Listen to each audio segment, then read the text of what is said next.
नमस्कार दर्शक बंधु साई अनंत आश्रम को स्वागत। नुआ वर्ष जीवन में एक नुआ आरंभर प्रतीक एवं समस्ते चाहती जे यही वर्षटी से सुख एवं समृद्धि वर्ष हो। धार्मिक मान्यता अनुजाई केतेक कार्य नकारात्मक शक्ति को आकर्षित करिथाए एवं आर्थिक स्थिति उपरे खराब प्रभाव पकाई पारे। जेमिति कहा जाए जदि दिनर आरंभ फल हुए तेबे संपूर्ण दिनटी फलरे बीते। ठीक सेहीपरि जदि वर्षर आरंभ फल हुए तेबे समग्र वर्ष फलरे बीते एवं शुभफल प्राप्ति हुए। ये सबू दिग प्रति ध्यान देई आपण नूतन वर्ष रे सकारात्मक शक्ति को आकर्षित करिपारिबे एवं निज आर्थिक स्थिति को सुदृढ़ करिपारिबे। प्रातः लोके नुआ वर्ष आरंभ रे एमिति किछि कार्य करती जहाँ नकारात्मक शक्ति को आकर्षित करिथाए। तेणु आसंतु जानिबा नुआ वर्ष रे केउं सब कार्य करिबा उचित नुहे।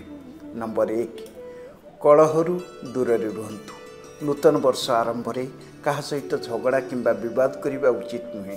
विश्वास अनुजाई घरे कलह हेले नकारात्मक शक्तिर प्रवेश होता है एवं धनहानि होता है।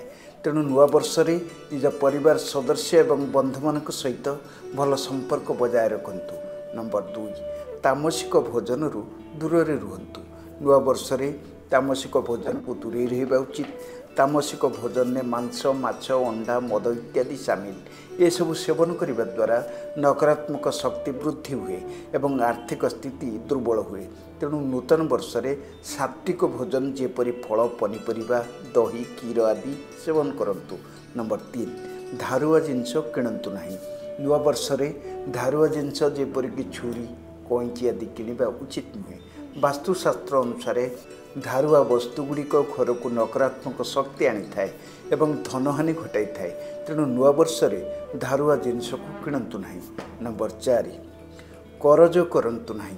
नुआ वर्ष रे काहाठारु करज बा ऋण नियंतु नहीं कि काहाकू करज दियंतु नहीं। ऋण नेबा द्वारा आर्थिक बोझ बढ़ी थाए एवं ऋण देवा द्वारा धनहानि होइथाए। तेणु नुआ वर्ष रे आर्थिक लेनदेन दूरे रुहतु। धन्यवाद। मो घर हूँ बालेश्वर जिला भोगराई ब्लॉक कीर्तनिया ग्राम। मु बाबा को फोटो यूट्यूब रे देखी देखिला परे मो मन सदा सर्वदा बाबा पाखक टाणु थाए। बाबा सहित केमती भेटिबी एवं दिन आसिला बाबा पाखरे आसी पहुँचली एवं बाबा पाखरे आसी पहुँची बिना असुविधा सबु सुविधा क्रम बाबा दर्शन पाइली एवं बाबा मो मनर कथा मो कहवा पूर्व से निजे भी कहीदेले सबु कथा एवं संपूर्ण कथा कही सारा पर से मते आशीर्वाद कले।